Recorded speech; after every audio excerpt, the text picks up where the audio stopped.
Dobrý den, jmenuji se Naďa Rydlová a jsem makléřkou v realitní kanceláři Century 21 Premium. Vám, kteří mě sledujete, nemusím obecní žebohy představovat. Nedávno jsem tu totiž velmi rychle prodala jeden ze 3 řadových domů po úplné rekonstrukci.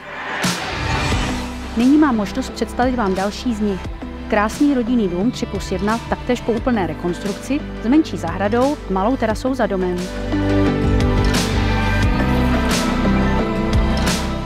Pojďte se se mnou podívat.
Pokud hledáte rodinný dům s dobrým dojezdem na Prahu a chcete se rovnou nastěhovat, zavolejte mi a já vás ráda vezmu na prohlídku.